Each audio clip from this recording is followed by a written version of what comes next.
Alright guys, what you are seeing is me playing my own Armored Core footage. You can tell it's me because I made a little rubber, Lenny. I love funny, funky Armored Core, baby. I am extremely excited and proud to announce that I was brought out to play a very early portion of Armored Core. I managed to do absolutely everything possible in our limited time playtest. So, if you want to see everything that can be possibly shown right now, you're in the right place. Obviously, this also means that it will have spoilers just for the first chapter of the game. But yeah, I'm just going to go through my 3 hours of footage in order and talk about points as they come up.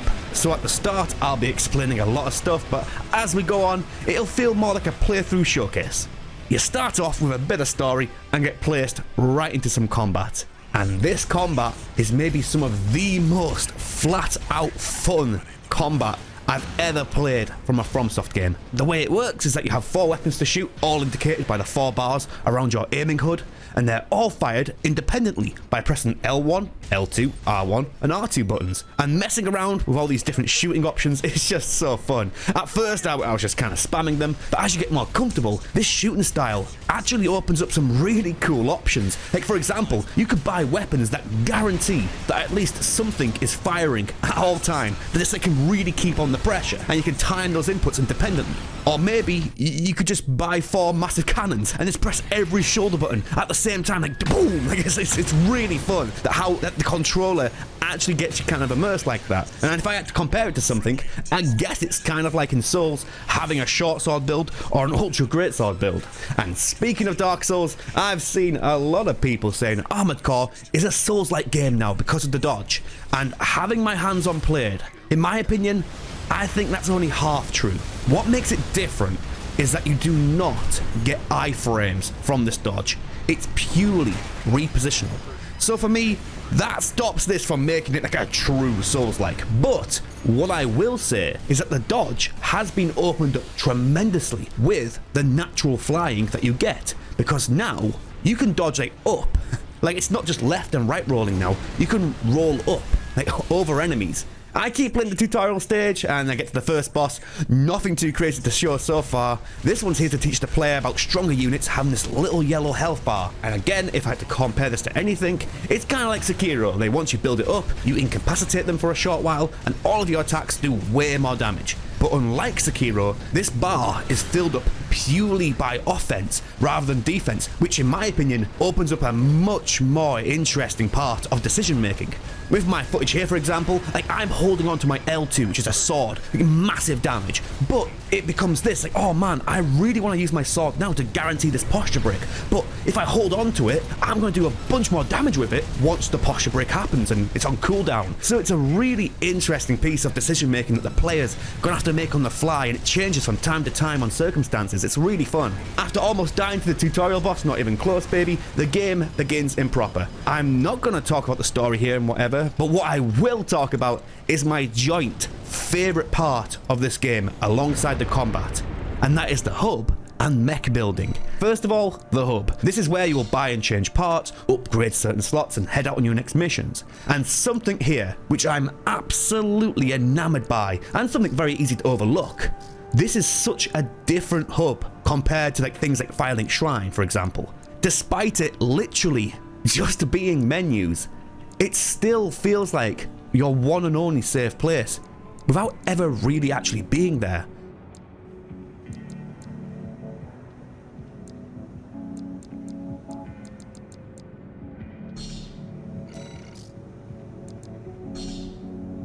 I just think the feeling I got from it was like really cool and unique, but it's so different, but it's like so similar in many regards. I like it a lot. Right, onto the mech building. Firstly, the customization here for cosmetic and colors and stuff is through the roof. Trust me, I really did want to spend a lot more time making and coloring my like perfect robot. But with our limited 3 hours, I unfortunately just had to settle for the classic Lenny colors and just go from there. But what I did see from a little messing around, you have plenty to be getting on with here if you love going into details and customizing your personal look. Like, for example, you can even draw your own custom banners and decals here. Again, I wanted to draw a massive cock and balls on mine, but hey, I wanted to spend more time playing the game with my limited time, so the clock was against me. Trust me, I would have spent a lot more time doing that. Now, secondly, onto the shop and upgrading parts. For completing all your missions, you get some money which you can spend at the shop. And here is where you're going to be doing all of your upgrades. This is a shop buy RPG, and a very, very addicting one at that. The leaps in power you feel from trying out that new part, it's just incredibly addicting. For example, my first purchases here were 2 hand cannons, and I was like, if I buy 2, can I dual wield it? Yep, you absolutely can. You can combine these weapons any way you see fit, 2 main weapons and 2 shoulder weapons. And as I said before, with the combat, it was really fun, like at first alternate firing them for like keeping up damage, but then sometimes I wanted to be like, oh boom, both at the same time. And again, as I said lots of times, it was really fun. So you do want to be testing out and trying as many different parts here as possible. And that is something that the game very clearly wants you to do too. If you buy a part and either you don't like it or it makes your previous part obsolete, you can sell back any part for 100% of the buy value. So again, as I said before, this FROMSOFT game just has a huge emphasis of fun. They very clearly want you just to be testing out and trying all these little toys and all these different weapons just to see what it speaks to you, and it's just a very addicting and rewarding feeling. It really is. But now, I will mention the best thing about this all, believe it or not, and that is you can save your loadouts, cosmetic and parts and everything, and share them online. As long as your friends or anyone online has all these pieces, they can download your bot instantly. And I'm telling you, this is going to be some of the most fun you can have with friends, just like sharing bots around to each other. I can almost guarantee day one we're going to see the Cock Blaster 5000 mech going around the internet. I can guarantee it. It's such a cool feature that I obviously couldn't do in my playtest, but when it goes public, that's going to be a lot of fun. On another mission, I went along with 2 other armored cores on a story mission, and something here that's really cool is that if you see like any armored core in the world, chances are you could also get the same parts that they also use. Even those tank legs. And yes, I got them. And it actually does control like a tank. You can't just jolt left and right. You have to use your treads and slowly steer. The upside is that you have like double health and crazy poise. But like the attention to detail here was just totally not expected. Anyway, I love this mission because I want you to listen to the dialogue.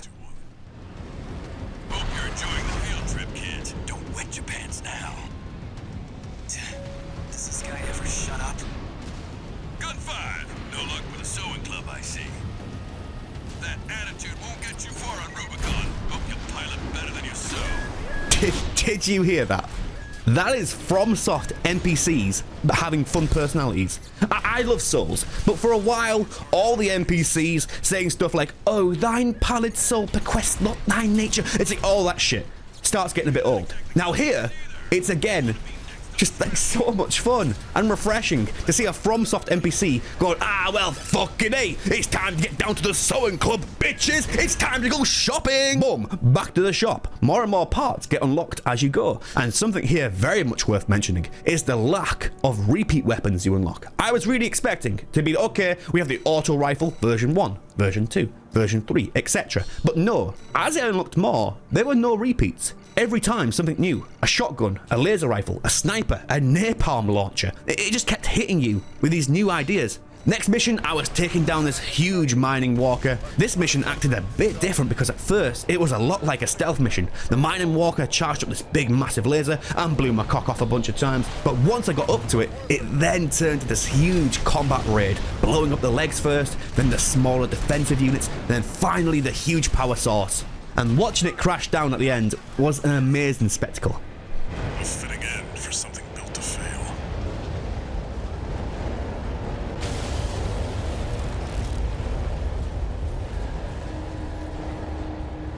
The next mission started and I upgraded once again, this time to these laser snipers that you could charge up, and again I dual wielded them for culture. This level has our first true boss, and a very, very tough one at that. I know a lot of people actually in my playtest group got stuck here for the full 3 hours. This boss has a huge shield from the front, meaning that you can only kind of hurt it from the back. At first you have a guy helping you out, like drawing the attention to him, but in the second half it's back down to a 1v1. And this is where I learnt a very important lesson.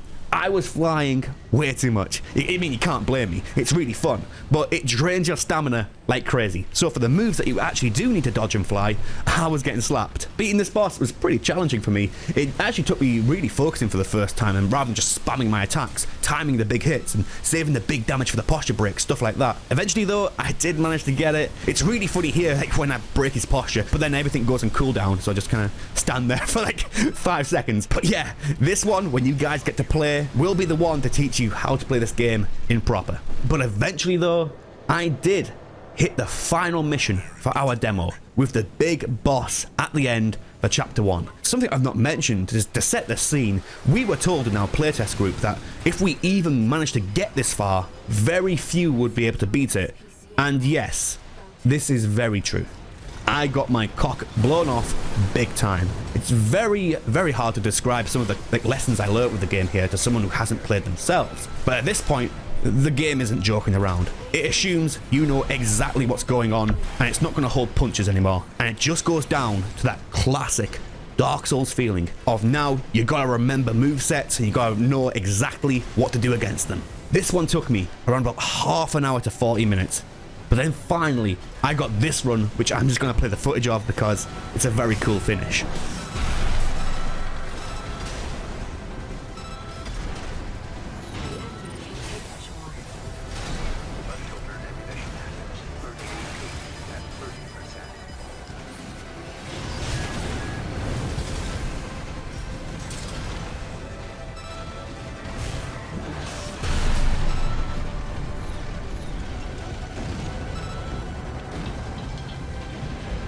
After this boss, I had to put my hand up in the group because just to make sure I didn't play any further. So I had to come around like fucking like take me away and like hold me back because I was a fucking animal. But anyway, I actually had still 1 hour left over. Plenty of time to go into all the side content I was rushing past. A really nice piece of side content here is the class ranking missions. As you progress the story, you get promoted to E rank or D rank, etc.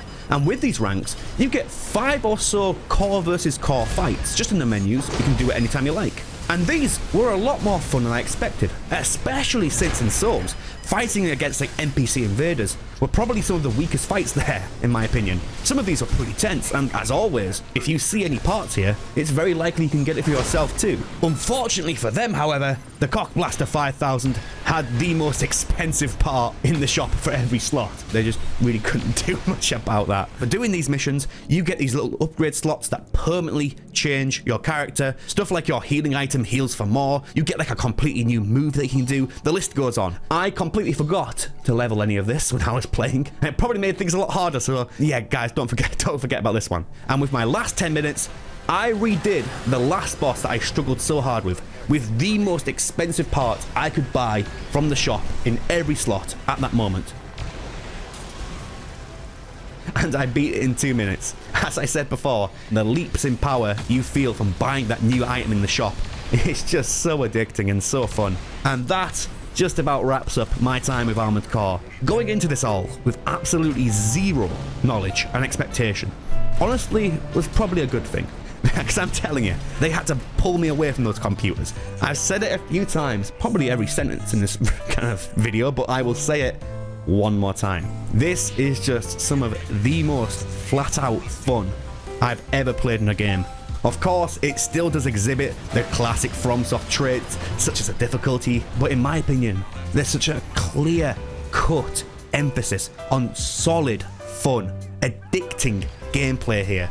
Everything, the combat, the shop, the mech building, the bosses, how easy it is to change your parts and try new things, even the dialogue for I mean, fuck it, hey, better get back to the sewing club, fucker, like everything here is just flat out fun, and I am all for it. Absolutely one of my favorite new gaming experiences of all time. It's absolutely spot on, and it ticks every box for me. End of. It's hard to say much more than that because it's just really, really good. And by the way, I'm not sponsored to say that. I was just brought down to try it, and I could say whatever I wanted here. I am very genuinely telling you that if you weren't that interested in Armored Core 6, I really think you should be now. And before I close the video, again, I want to remind people, if you've not played an Armored Core game before this, do not be disencouraged. I'm telling you from my personal experiences, having known absolutely nothing about the game or the entire series, that Armored Core 6 is the perfect place to start for anyone who wants to just give it a go. It's very clear that's what they're going for, in fact. I'm all for it, 120%. So anyway, I'm just rambling now. If you are unsure about this game, I really do think, as someone who hasn't even seen the series before this, I really do think you should be excited and you should give it a go. 120% yes from me. It is looking to be a very, very special game.